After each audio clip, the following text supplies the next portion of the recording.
Hello to all my good friends throughout the universe. T.O., Mr. Ceasefire Hardiman, coming to you live today with episode number 21, Say No to Domestic Violence. And I'm also wearing one of my t-shirts, Interrupt the Violence Movement, hashtag Interrupt the Violence. I would like to thank all my supporters for purchasing the t-shirts and the hoodies from my online store. So here we go.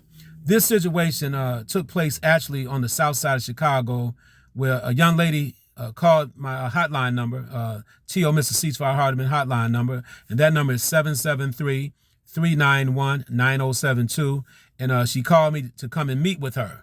So when I, arrived at her house, I saw that she was, she had some marks on her arm. She had a couple of marks at the top of her head, so to speak, and she told me that her estranged boyfriend had put his hands on her. But she said also the only problem is her cousins are killers, and they're looking to kill him. And she asked me to intervene. I say, what do you want me to do? What would you like for him to do? And then where is he at? She said after he beat her up, he's disappeared for a couple of days, but she has an idea where he might be. And she provided me with that information, all right? So once I got the information, I say, why do you think he's going to justify why he put his hands on you? And let me make this clear for the record, everybody. There's no excuse to put your hands on a lady. No excuse. And I'm doing my best to pay it forward anyway to try to help women out here in the city of Chicago and throughout the universe when I can. Okay? So after she told me what happened, there was no excuse at all. No excuse. So I left her house and I talked to a couple of my violence interrupters, a couple of my staff, and we put our antennas up in the community to kind of find out where this guy was at. So once we got a location on him, we drove over there to his place, his residence, or wherever he was at, because he was hiding from the police. So he was with one of his relatives. That's a long story there. So once I talked to the guy, amazingly, he allowed us to come in, and I had a conversation with him. And he couldn't even look me in my face too good. I say, man, why you put your hands on that sister? He was like, man, relationships always have a different spin sometimes. You heard her side of the story. I said, yeah, that's why I'm here to hear your side of the story. And I already knew in the back of my head there was no excuse for him to put his hands on her. But I said, let me hear your side of the story. He tried to justify that she had lied to him a couple of times about a few things. He also tried to justify that basically she had taken some money from him and all kinds of crazy stuff to make it kind of sound like it was her fault. And that's what a lot of people do. They try to blame it on the next person. So I said, look here, young man, you have two options. One option, her cousins, they're going to catch up with you and kill you. They're going to do their best to try to kill you.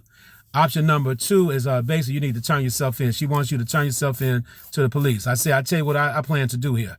I'll call you back tomorrow. Either I'll come over here and try to visit you tomorrow and kind of get a feel of what you want to do.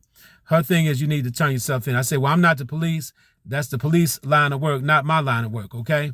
To make a long story short, okay? So here we go. So I left, called him back. I had his phone number. I called him back the next day, and he told me to come on over. And believe it or not, let the truth be told, as soon as I arrived over there on location, her cousins, they were pulling up as well. Now, this is when it gets kind of chaotic.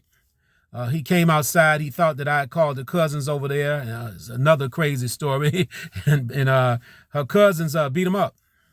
They basically, I stopped them from putting him in the car. And they wanted to place him in the trunk and go take him somewhere and shoot him.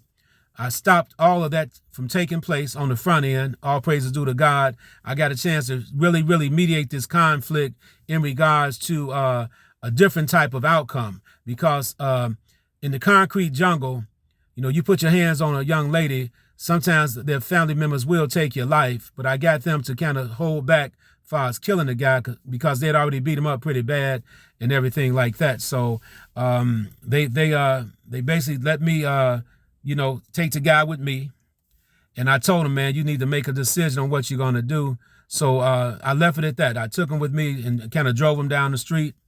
And we mediated the conflict where a life was saved, but and a lot of people may not understand what I'm talking about because we're talking about the concrete jungle right now. And what the concrete jungle dictates, you put your hands on that female, some of her family members are going to do their best to hurt you. So a life was saved. And I would never advocate any violence against anybody.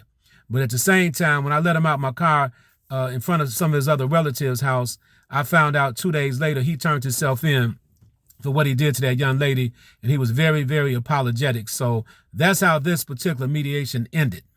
So I want everybody to know this is episode number 21, Say No to Domestic Violence. You can visit my website at violenceinterrupters.org if you would like to learn more about violence interrupters and the work we do. But this is what you call a mediation that comes right off the streets of Chicago.